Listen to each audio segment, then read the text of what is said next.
Hello, and welcome to Stasis Chat Frostbite Episode 3. Even though it says Frostbite Episode 4, it's actually number 3.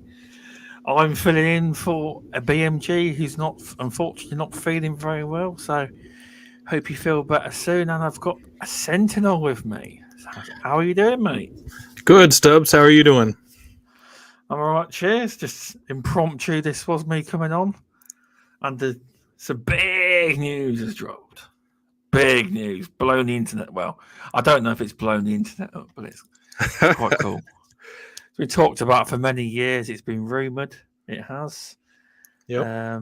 About a Gears of War movie, and it's always worried me because I hate to be negative, but normally these companies fuck something up. Normally, it's not a field. Xbox generally very hate to say it. They're not like it's not like PlayStation. They're Sony are quite good at making movies and etc. They're quite good at that, but it's a new thing for the Xbox brand. It is, but yes, it was. Yep, Gears of War.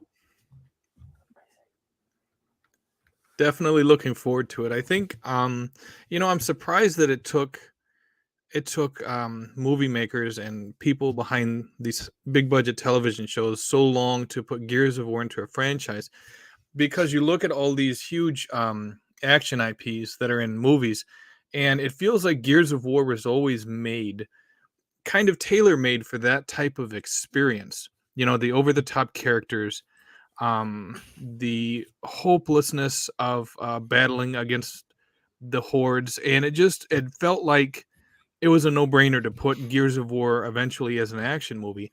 And it's taken 16 years, but finally we're getting that. And I guess they're also going to do an adult animated series, which will be very interesting to see how they do it.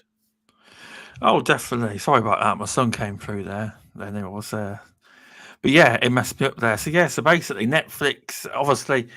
The Gears of War account announced today it's been 16 years since the first game. And then it was like, I think 10 minutes after, the official Netflix accounts tweeted, Gears of War was released 16 years ago today, and to mark the occasion, Netflix has partnered with the Coalition to adapt the Gears of War video game saga into a live-action feature film. Yeah. Followed by an adult animated series with the potential for more stories to follow. And I like the sound of it. I would prefer that they went for a TV series that's actually not animated properly now, like Witcher style. Yeah. What do you call that? Do you call that? But live action TV series then. Well, I prefer that.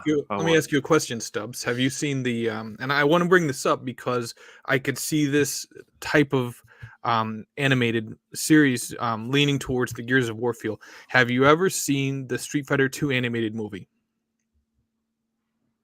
I don't think so. I may have done. I can't remember. For anybody are listening to this podcast, watching it, Street Fighter 2, the animated movie, it was phenomenal. It was very brutal, very visceral, and it really did Street Fighter the right way.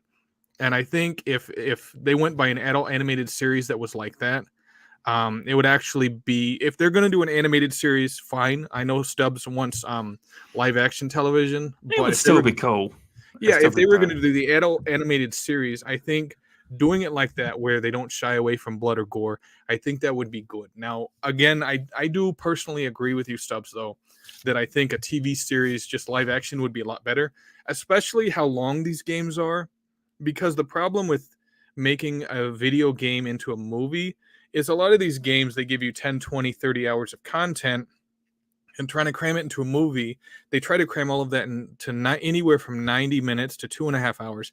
And it's really hard to do without sacrificing a lot of the vision that the original creators of the game had. But a television series where you have like 8 episodes, and each episode is essentially 45 to 50 minutes with commercials, it would allow you more time to really flesh out what was in the first game. Hell, you could do 16 episodes within the first season for the entire Gears of War 1. and I think it would do it justice. And then, of course, for each Gears of War after that, if they wanted to stick to how the games were, I mean, you could have 5 or 6 seasons, and people would they'd absolutely love it, because you could really explore a lot of the stuff that people enjoyed from the Gears of War franchise, such as the very emotional death that a lot of people still remember from Gears of War 2.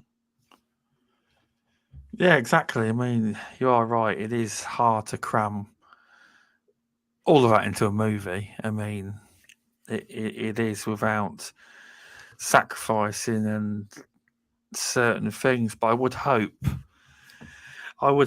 that the coalition and Netflix hire. Hang on a minute, I've got his name here. Right, hire to write the thing. His name's her name is Karen Travis. Now, she writes all. I'm presuming it's a lady. She writes the Gears of War graphic novels, Right? and that would be, if they work with her, then I think it would be pretty solid. Did they say she was attached to this project? No, they haven't mentioned anything. It's just what fans have been wanting, because she made the book so well, and Right. the Hivebusters DLC. I don't know if she wrote that, but the Hivebusters DLC wasn't actually. Was it a made, graphic novel, or was it just like a traditional novel? Sorry, graphic novel. They call them graphic novels. Okay, so they could technically use her art style. They could even have her as like either the lead artist or the advisor for the art style. I'm not saying they would. They probably won't. I don't know if it's going to be a Halo situation or not, where they're going to fucking do something that changes everything with taking the helmet off. Yeah. I don't know if they're going to do something like that, but I fear they may do something like that. But I just try and be positive, because you know what the Gears of War community is like. They're doom and gloom in it already. A lot of them are. Yeah, and with this news, it's I'm cautiously optimistic, but I also look at the most recent video game adaptation that we've had, Uncharted, and just it's like looking at the way Uncharted was made, and I know it's not Netflix, but you got to understand, a lot of people who are making movies on Netflix, they're all in the same social circle as people who work for Paramount or these other big movie studios, and kind of looking at the way that they did Uncharted. It was very disappointing. I think the only individual, the only character in that Uncharted movie that was, I think, a faithful adaptation of how they were in the video games was the character that played, or the actress that played Chloe. Yeah, it's have you seen Uncharted? I didn't want to spoil it for you. Have you seen the Uncharted movie yet? No. Okay, well, I mean, and I bring this up. I bring this up because it ties in with the whole Gears thing. In the Uncharted games, now there's 2 characters, Nathan Drake and Victor Sullivan, and they have a certain chemistry, right? And it helps to carry the narrative forward. And there's a lot of funny parts there. The back and forth that they have, where they both have each other's backs no matter what, and that chemistry they have in the games is completely non-existent in the movie. And I bring that up because there's characters in the games that have certain chemistry with each other. Like Coltrane and Marcus Phoenix and Baird, they all have a chemistry with each other. They do. And if that's lacking from the movie, I think it's going to significantly compromise it. It doesn't matter about the action, because ultimately, at the end of the day, the Gears of War franchise isn't about the action. It's about the characters that are going through this combat zone together. So if they don't have the right chemistry, and they don't really pay attention to that chemistry in the script, I think it's going to negatively affect the Gears of War movie. Yeah, it is. But at the end of the day, it is, because if you go to the original trilogy, there is some quite emotional moments and scenes and stuff, and that's why the new games, as much as I like them, don't hit like the original Gears 1, 2, and 3. And yeah, it's because of Marcus Phoenix and his team, and it's essentially 1 through 3 is Marcus's journey, and I think that's what drew so many people to it. Exactly. That's true. And with 4, it's about his son. With 5, it's about Kate Diaz, and it's just he's present in 4 and 5, but he's not the primary protagonist.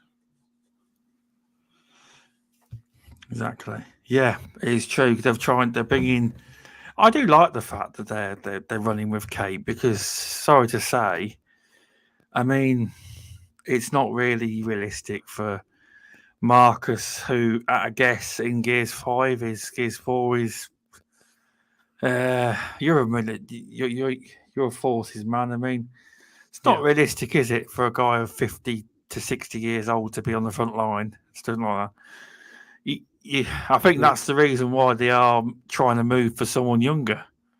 They are. They know that they can't keep using him all the time, Gears, but it's a hard one, really, because the one thing I fear in the next Gears of War game, are they going to kill him off? Oh, that would make me bawl. I'd cry. Yeah, I think people would be upset about that too. Yeah. But no, sorry, I'm diverting off a topic. But yeah, I'm excited for the Netflix deal. Hopefully, Coalition do have overriding. It's not just, from what I understand, although Halo said they were working with the studio, it revealed that they weren't really. They just bought the license to make the IP game. Whereas this says they're actually working with them, so I would hope they have input. They can approve what's happening, etc. But who knows what's actually happening? I don't quite know what's happening in that department. I don't. Well, and you look at like the Sonic movie, and I bring this up because you'll have some people in our gaming community that are like, oh, gamers are entitled and this and that. Can you imagine if Sonic would have looked how he looked originally before all the backlash, and all the people gave the studio backlash, and they delayed it and they reworked him, and it came out and his look was phenomenal, and everybody loved it because they listened. They listened to the gamers. You know what I'm talking about. My kids like it though. They've both been with their auntie. Yeah, and they enjoyed it. So it's like if there's feedback that the community has to give about any of this Gears of War movie stuff, whatever studio is attached really needs to listen to that. That's true. But yeah, I'm positive. Hopefully it's good. But the list I wrote off to you would be far too expensive. Dave Bautista, sorry, Dave Bautista. Well, but he's been pushing for this movie for a while. I think he'll get the lead role. I think he'll be Marcus Phoenix. I mean, I think, but to have John Cena, The Rock, Terry Crews, it'd be far too expensive. Henry Cavill, it's a bit unrealistic. What I said in the DMs. I mean, possibly, but you're talking about Netflix, and they've gotten other big budget actors before. Yeah. They made that movie with Will Smith, right? Yeah. The whole thing about why Will Smith didn't go back to the second Independence Day movie because he wanted too much. So he's developed this reputation for wanting a certain amount of money. Netflix obviously paid him, so Netflix has the money. Oh yeah, they're going to want to draw people in. I mean, you can't you can't build a Gears of War team with guys that look like that Zac Efron kid. You just can't. Yeah, you can't just the guy that looks like tell him to put 10 pound of muscle on. You can't just do that. Yeah, it's like these guys, that look like their fitness regimen includes drinking kale shakes and doing yoga down by the beach. It's like, get out of here. You want guys that are like eating, steaks by the handful and lifting like, bench pressing like 650. That's the guys that need to be in this movie. That's true. That is true. Welcome, Muppet. Thanks for popping in. But yeah, it's going to be hopefully good. I would imagine we're quite a few years off, but the announcements happened. Be interesting. I don't know how long Netflix takes to make movies and stuff like that. I don't know. Tom Cruise for Marcus Phoenix BMG. Get out of here. No. I don't know how long they take doing movies. Not a clue. I imagine you got to find all your actors and etc. first, didn't you, and cast them to be interested in the movie, etc. first. Write the script as well. Yeah, you have. Well, and I mean, it's like if you're talking about making a 2-hour movie that's 120 pages, because basically a page in a script equals 1 minute. So if you're talking a 2-hour movie, that's 120 pages, and who knows how many people they're going to have touch that script and do rewrites. I mean, they could have a script done in 90 days. It could take them 4 years. Yeah, who knows? We'll have to just wait and see. I reckon we should move on. I could quite easily derail this and make this a Gears podcast. Let's not do that to people. Yeah, sure. Let's not. Okay, so let me see. What's our next topic? Whatever you want to roll with. Since today's N7 day, let's talk about the new Mass Effect 4 teaser. Yeah. They said pre-production development has been proceeding very well. They also showed a screenshot of what could be an alliance-made what are those called? The Mass Effect gates. I don't remember the official term for them. Yeah, you're speaking to someone who hasn't completed or played any of them. You haven't played any of them. Criminal. Okay. I need to play them. I do. Yeah, the mass relays. That's what they're called. It looks like an alliance-made mass relay in the screenshot they showed. I'm very excited for it. I know also in the trailer that it's like a teaser trailer that they showed months and months ago. It showed Liara, which I know Liara is. Liara is. She's an Asari. She's a fan favorite of a lot of people, and I think a lot of people didn't necessarily like the Asari that was in Mass Effect Andromeda because she kind of came across as seeming annoying, and I get it. There are people out there that are going to like Mass Effect Andromeda, and that's fine. But I mean, if you want to look at it like this, it's like, and for any wrestling fans out there, they'll completely get this. It's like Mass Effect Andromeda is like the European champion, or the world television champion. Yeah. And it's like the Mass Effect trilogy was like basically the world heavyweight, So it's like Andromeda is not even in the same ring, so to speak. Yeah, it's hard for me to say on that score, but yeah, it wasn't widely received very well. It didn't look very good either, to be fair. But the Mass Effect games are games I need to get to, especially that trilogy. It's on EA Play through Game Pass. I would say it is on my console now. I would probably say, like, aside from Jamie Moran, I'm probably one of the guys that plays the most Mass Effect. I play it several times a year, start to finish. Oh, nice. Yeah, so I mean, the new news about how it's, the pre-production is proceeding nicely. I mean, that's great news, because you don't want them to just be sitting on a beloved IP and say, hey, we're just, we're not really doing anything with it right now. We're kind of we're tossing some ideas around. That's the worst thing to hear about a thing like this, because if they're tossing ideas around, it means pre-production development really hasn't started yet. That means that. I mean, the problem is people don't realize though.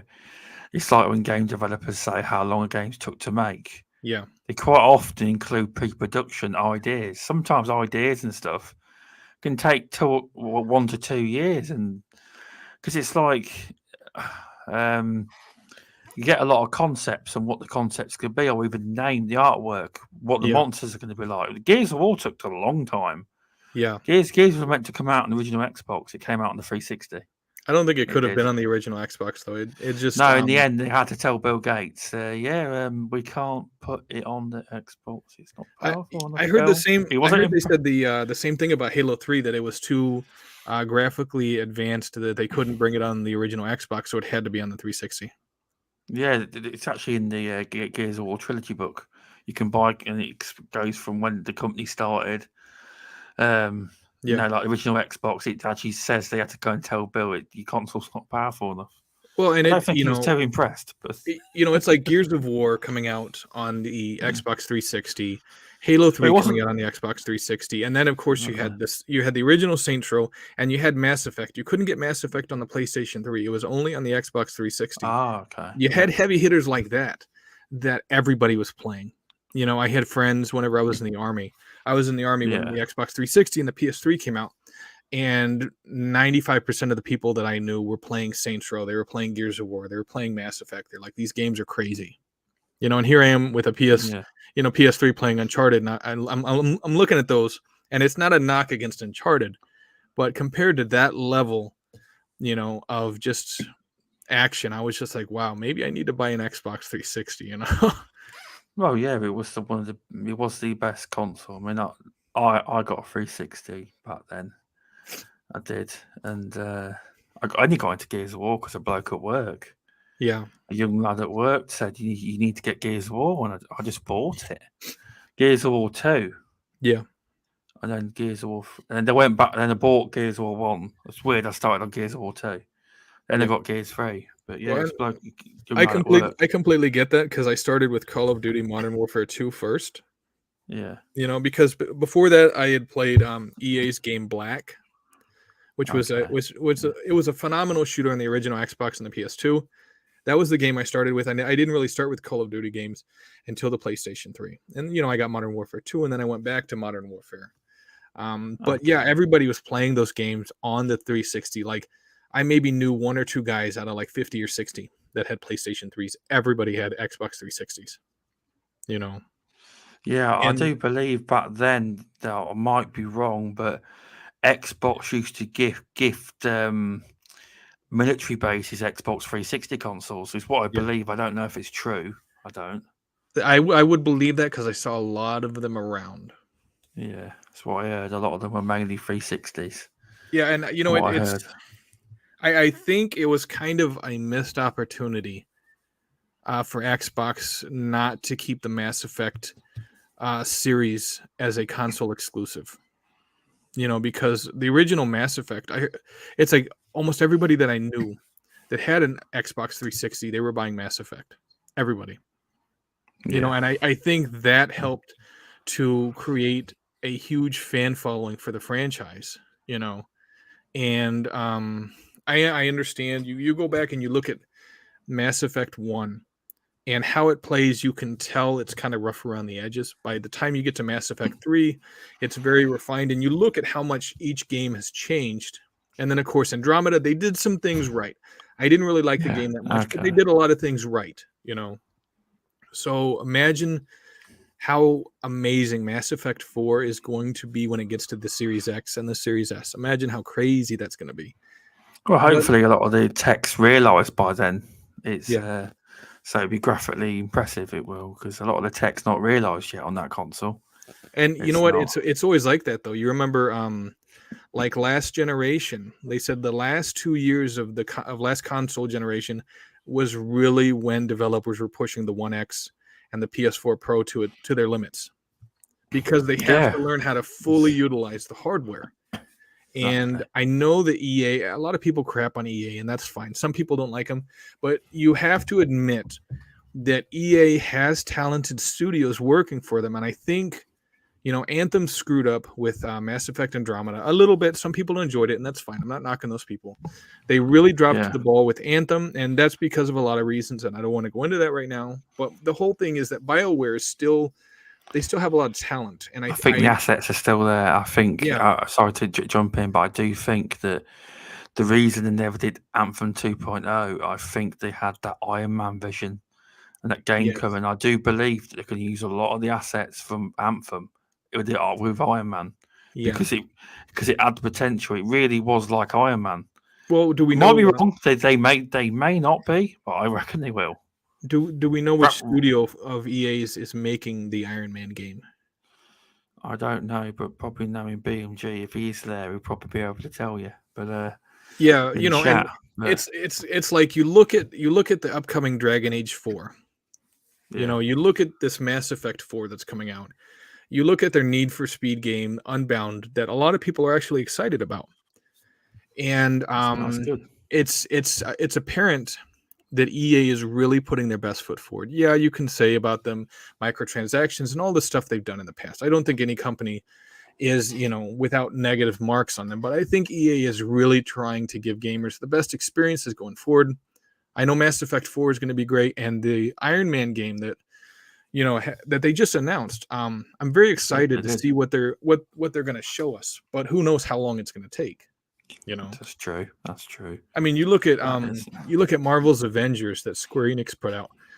You know, it was in the It has works. got better. It has got better over time, though. But yeah, you're right. It Yeah, well, it released takes not time though, very. you know. Yeah.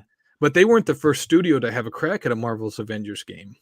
there was a THQ studio that was actually trying to build something way back in the PS3 and Xbox 360 days, but it was just they were trying to do it, I guess, from a first person perspective, and it just proved too difficult for them. So the project was transferred to Square Enix and Crystal Dynamics, and that's why they went with their vision. Okay. Which, I mean, to be honest, looking at it right now, Marvel's Avengers is not a bad game by any means. I think, like I pre-ordered it and I was playing it at release. I did get kicked out of the game a number of times, but I know they've patched it and they've made so many improvements. I just, it's kind of like the age-old adage, a rushed game is forever. What did they say? Rushed game is forever bad. A delayed game is eventually good. Something like that. Yeah. It's I've got it.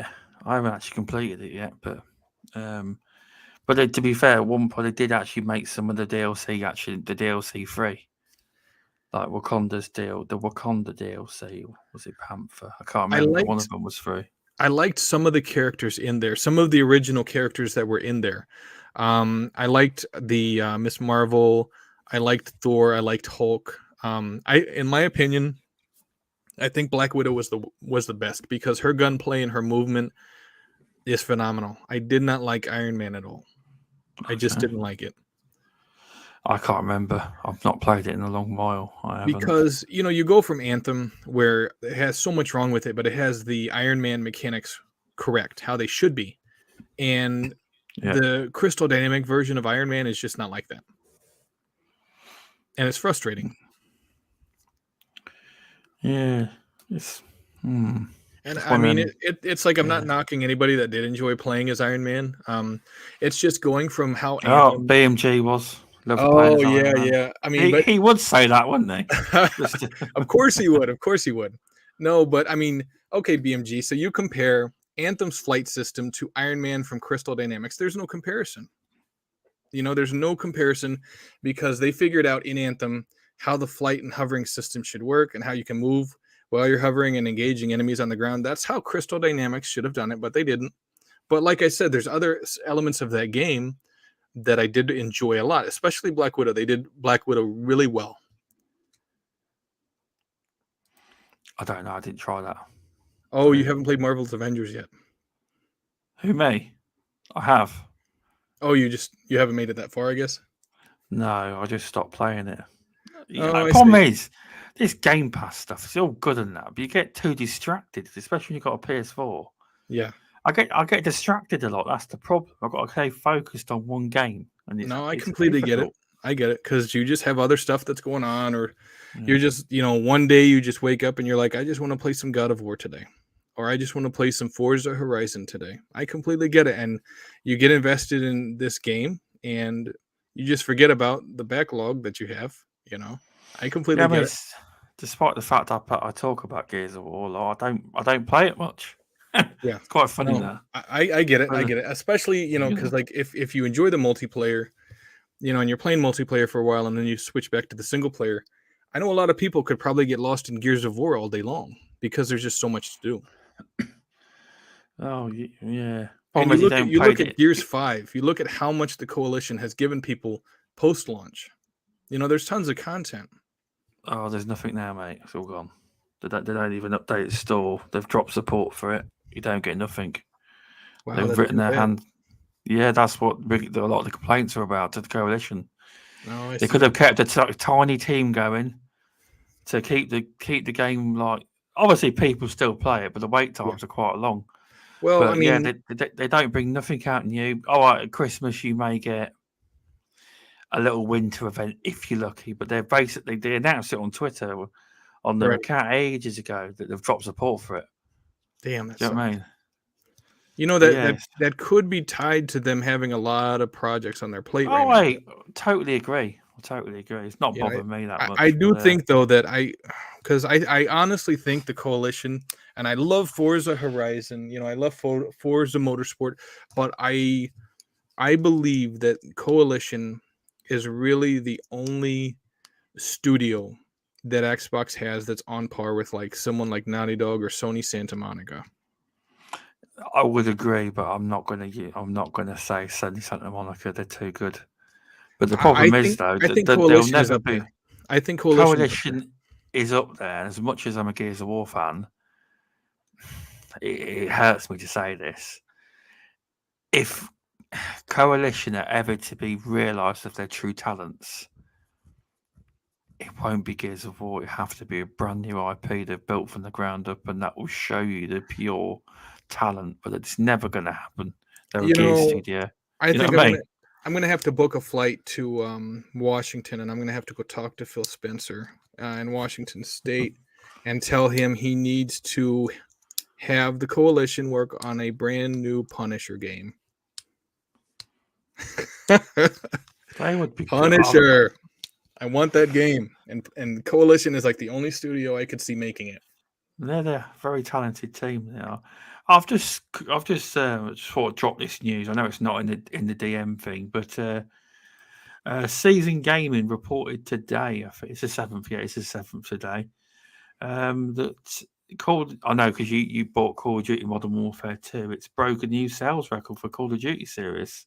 Yeah, $1 billion $1 billion in sales in 10 days. It's apparently a new record for Call of Duty games. So people must be liking it. It's a new record. Well, I mean, you look at Call of Duty. I mean, it was advertising all over the place. You saw it on the side of buildings. They had Burger Kings that were completely redone in the Modern Warfare 2 theme. I heard the budget was pretty big, but they're making this much money. I mean, they made it $800 million or whatever, but what was it, like 500 million advertising budget? Oh, I could easily see that. Because it does say that this makes it the fastest selling Call of Duty, surpassing the previous record holder, Black Ops 2, which crossed the 1 billion mark in 15 days, not 10. Yeah. And Bobby, whatever he made a big speech. We don't really want to see what he says, but and also apparently it's the article from Season Gaming is also saying don't forget Warzone 2 launches next week, November 16th, alongside Season 1 of Modern Warfare 2. And for those that want a preview, you can expect DMZ and Warzone 2 this Wednesday, November the 9th, as Activision shows off the first gameplay of it. Yeah, there's a lot of things I think they need to add to Modern Warfare 2 because I bring this up because pretty much every round I jump in, and it's not just me. I hear a lot of people saying this. It's like I'll jump into the round and I'll get 6 kills and like 25 deaths. And I'm not really bad at Call of Duty. I was good enough where a lot of times I was 3-2. For every 3 kills I'm getting killed twice. And it's just because they don't have ranked matches. As far as I know, they don't have ranked matches right now.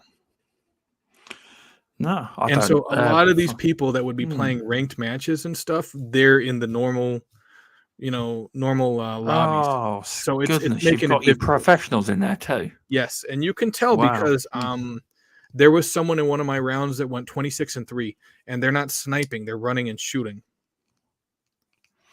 You've probably got the pros in there, the esports guys too, and you're right, the rank guys. And it's probably like the reason why I bring this up is because you have someone that just buys Call of Duty and they've just installed it, and it's a hell of an install because there's hardly anything on the disc, even if you buy it physical. And so you got someone who just bought it from GameStop. They come home, they install it. They're playing 3 multiplayer rounds. They get completely stomped. They uninstall it and they return it to GameStop. Boom. Yeah. It's like Activision needs to stay on top of that because it's pissing a lot of people off. Because it's like not all of us are on that level where we're competing for like $100,000 in Call of Duty championships. And those types of people in Modern Warfare 2019, a lot of times would stay in the ranked lobbies, where it's pretty balanced in the normal ones. And like I said, I could usually do pretty good. I'd have some rounds that were a little rough, but for the most part, I'm doing 3-2. And to have that not present in the game first, of course, is just it's like they dropped the ball with that. Also, the weapon progression is completely ridiculous. It's like to unlock weapon D, you have to upgrade weapon C like to level 30 or some shit.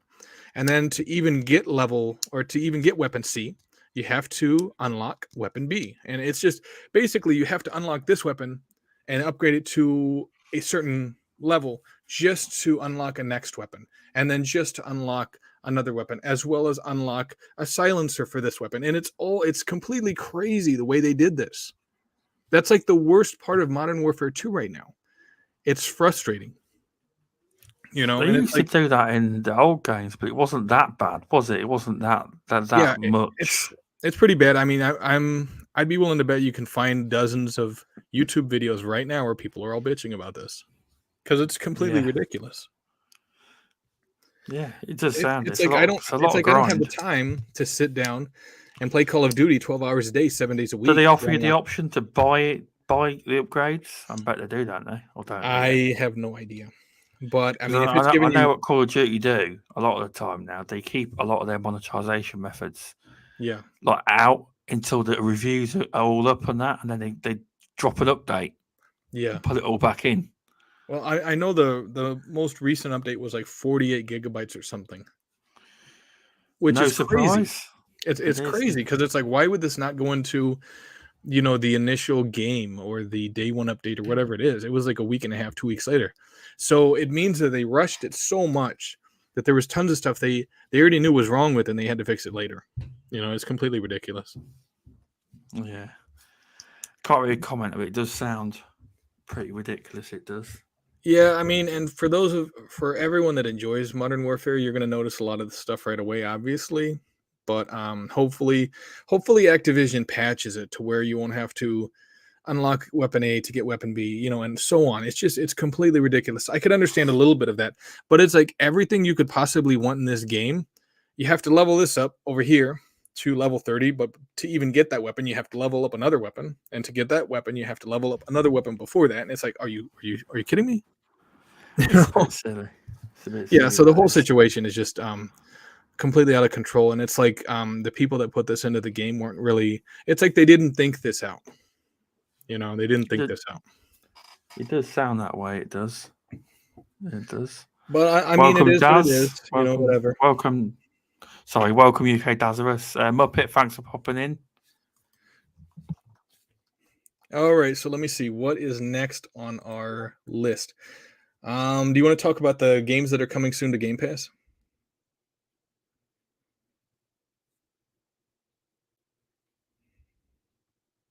Or did you want to hit the new Deus Ex game? We can hit the DX. We can hit whatever you. Or what did you say? Sorry, my son came into the room. The PlayStation, did you say? Let me see. Which one did you want to hit? Are we talking about the new Kojima game, or are you talking about PlayStation VR? Well, if you want to hit that, you can. I don't know if it's the VR's a topic that interests you. I mean, we could discuss it. You know, we could discuss it briefly. I know some people are looking forward to it. Yeah. Yeah. So let me see. PlayStation VR 2. It launches in February, and pre-orders are starting November 15th. I know the price tag kind of caught a lot of people off guard because it's more than a console costs. But you know, I do want to point this out because I did a lot of research into the PlayStation VR 2 before when they were working on it. And the original PlayStation VR for the PS4, when it came out, a lot of people had significant problems with it, you know, like vertigo. People were having eye problems where they're experiencing eye pain. Some people with glasses weren't able to really wear the headset. And I know PlayStation had said at least once that a lot of the feedback they were getting regarding this stuff was things that they were working on fixing with a PlayStation VR 2 so that you wouldn't experience the eye pain, so that people who wore glasses would be able to wear the headset. You know, a lot of the biggest issues that people had with the PlayStation VR, they wanted to fix with the VR 2. You know, so yeah, it is $550. And for a lot of people, that's pretty much going to be the line in the sand where they're like, I'm just not doing that. But for those that have PlayStation 5s that do enjoy VR, I think they're going to enjoy this version of the VR more than they did the PS4's version, just because there's, I guess you could call them quality of life upgrades. And I know that a lot of people feel as if it's like they feel as if VR is kind of a niche or a niche. It's not mainstream yet. But you look at some of the other VR headsets, like the PC virtual reality costs a lot more than this. So I think if someone's really wanting to try out VR, this is a good entry point. Oh, definitely. It's the problem is, I mean, it's out of my league. Plus the fact I haven't got a PS5 yet. Yeah. But the technology in it warrants the price. It was expected, but yet everyone was shocked. You see, it is in this climate. It is expensive, but it is quite a niche market currently, and they're not really. I doubt they'll be making masses of profit on it. It's more for the VR enthusiast, someone like Friendly Pest. Well, and I mean, I think people that are very interested in VR tech. I think it's just about getting people in the door. It is, because you look at, because it's basically like with a console, these public, or these console companies, they don't make a lot of money on the console. It's all about the accessories and it's about the software. It is. So I think what they're trying to do is they have this PS VR2 out, and they're trying to inspire these other companies, these development companies, these development studios that might be interested in making VR games for them. They're like, hey, look, we just came out with this, and it has all these improvements to kind of inspire them to make great quality games for the PSVR 2 so it can draw more people in. That's essentially what they want.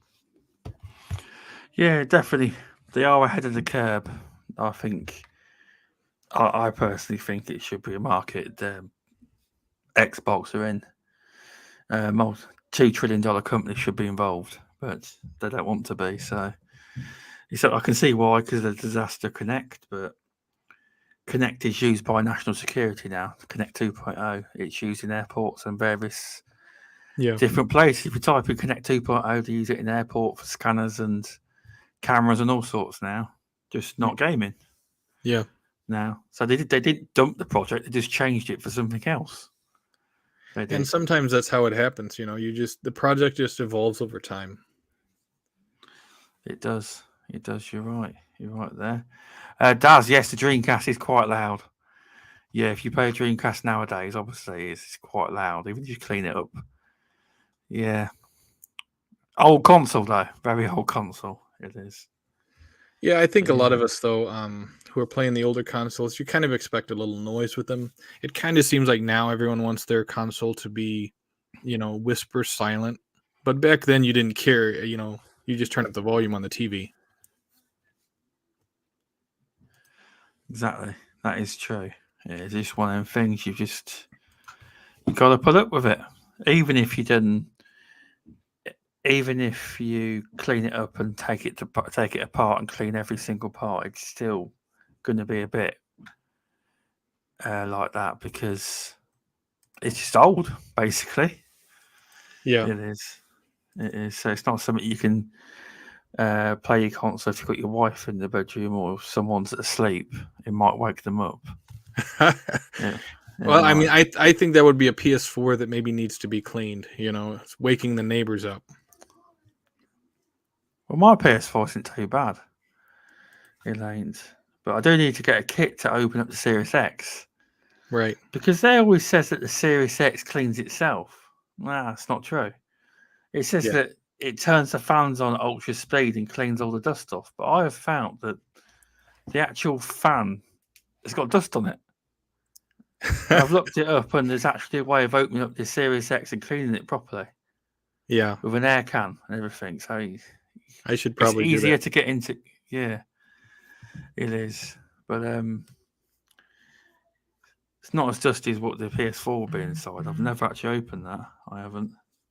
Yeah, well, it just, and when I had a PS4, it seems like if you're in an environment that's a little more humid, you're not going to have as many issues as if you're in a environment that's drier. It's like if you're in an environment that's drier, your PS4 is going to have more issues, you know.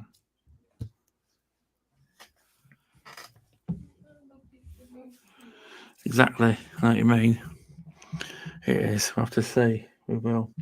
But yeah, it's interesting. It is. So let me see. A new Deus Ex game is reportedly in early development at Eidos Montreal. Studio is also said to be working on a new IP and co-developing Xbox games, including Fable. Yeah, it's interesting because you have a lot of people that like the cyberpunk feel of games. I'm sure they're very excited about the Deus Ex game, and I think when this first news had first come out, a lot of people were kind of jumping on the bandwagon. Oh, Xbox needs Eidos Montreal to make Fable, you know, and I think they're not. Yeah. It's kind of like they're blowing it out of proportion, like they're not understanding. There's no studio out there that I'm aware of, maybe Rockstar Games, that doesn't accept help from other studios in some form or another, you know. And you look at Playground Games that are making the new Fable game. I mean, for all we know, Playground Games might be in charge of crafting the world and everything in it and the weather. And then you have Eidos Montreal dealing with the characters in that world, which would make a lot of sense, especially with how Forza Horizon 4 introduced the changing weather and how great those weather effects are. That's where I think that's where Playground Games expertise is. And you look at Eidos Montreal and you have you know, the memorable characters from the Deus Ex franchise. They're obviously very skilled in crafting characters and all the physics and all the interaction elements that go with those characters in a world. So to have them on board with Fable, I think it's a good thing. Some people were a little upset about it, but I think it's a good thing because they obviously are very skilled in what they do. They definitely are. They definitely are. Sorry about it. I keep getting interrupted. I don't know if anyone's wondering. It's what's completely happening. cool. I got kids. I know how it is. But yeah, it's keep getting interrupted. It keeps knocking me off balance. It does what we're on about. Right. It does. But yeah, And, I mean, I know Embracer Group recently acquired Eidos Montreal. Some people are kind of wary of Embracer Group, but they spent $300 million. And so they're going to want to develop a lot of these things. You look at Tomb Raider, and after Shadow of the Tomb Raider, it just kind of seemed like Square Enix wasn't really going to do much with the franchise, you know. But from what I remember, since Crystal Dynamics got picked up by Embracer Group, they're now wanting to fast track some type of new Tomb Raider game as well. So it's kind of up in the air whether it's going to be a good thing or a bad thing, them trying to get all of these projects started in a hurry. Exactly. We'll have to wait and see. We will. I wonder what on that front. You know, I know they said the new IP was recently rescoped, whatever that means. You know, the new IP that Eidos Montreal is working on. I guess basically that means it went back to the drawing board. You know, kind of like they had an idea of what they wanted to do with this game, and it just wasn't panning out. Whenever they were in pre-production, and they scrapped it, and they went back to the drawing board to try to figure out, you know, where the game needed to go. That's my take on it. I would love to see what this game is that they're working on, but you know, obviously the bad part of that is now because it's very early in development. I mean, if this game has ray tracing and other stuff, it could take 8 years. Oh yeah, definitely. You know, so we may not even get this game this generation. We might not get it until the start of next generation.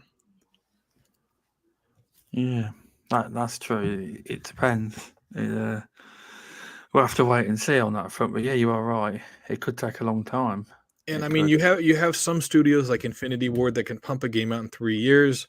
But I mean, the reason why they're pumping games out in 3 years and other studios might take 6 to 8 years is because basically at Activision, you got a couple guys, you know, standing on desks, yelling at people and berating them to get them to go faster. That's pretty much the environment at Activision. And I think that's why so many people want Xbox or Microsoft to buy Activision so they can put an end to the crazy abusive antics there. That's why they get games done in 3 years, though, because they push their employees to the limit and they don't allow the development studios to take their time with the games. Yeah, that's true. That is. Yeah. Studios need time to work on good games, they do. Unfortunately, some of them can't wait around. They can't. Yeah, and I completely get that. But when you have a game that gets rushed, it ends up becoming like Cyberpunk. And a lot of people are saying it's in such better shape now than it was at launch, but the developers knew that it needed more time, and their bosses of CDPR said, "Hey, we're not going to delay it anymore," and they launched it and it had tons of problems. And then it's a lasting first impression that Cyberpunk is not a game worth playing. And I'm sure a lot of people still feel that way, even though because of all the updates since then it's changed. So, it's tough waiting for the next Tomb Raider, waiting for the next Deus Ex game. But I think if Eidos Montreal really does their best, even if it takes until 2030, it's better waiting on that game coming out then than them rushing something out and it's broken and forgettable. That's true. It's better waiting. It is. It is better waiting. But yeah, it's been good tonight. I do apologise. I've been totally thrown off tonight. I have. Keep getting interrupted all the time. I do. But I hope people enjoyed it. Did you enjoy it, Sentinel? Sorry about I'm not on top form, but I keep getting interrupted. Loads. It's not normal. It ain't. But, it's I don't normally get this interrupted this much. I don't. But it wasn't planned. I wasn't planned to come on to do this. But yeah, no, can't be helped with BMG. It's understandable. You say lock a door. There's no bloody door. We haven't got a door in the living room at the minute. We took it off. Not a good idea. It ain't. Yeah. But yeah, thanks for that. Thanks for doing the show tonight. Do you want to tell people where they can find you?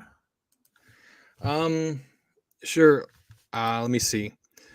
The Sentinel 17 on YouTube is my YouTube channel. It's just as it sounds. And then on Twitch and Twitter, it's essentially the same spelling. It's S3NT 1N3L17. It's alphanumeric Sentinel 17. I live stream almost every night on Twitch. On Twitter, I'm tweeting a lot more than I should, but you can check them out there. Usually about gaming.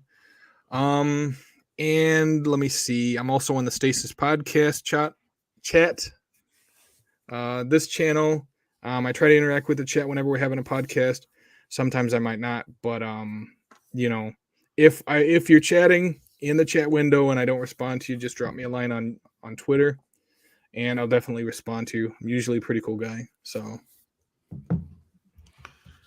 Good to hear. Good to hear. And you can find me at Stubz Gaming on Twitter and on YouTube. And the Stasis chat is where most of the shows are. And I will see everyone tomorrow. Whenever I will. I'm completely thrown off. I'm not doing my podcast next. I've had to cancel it.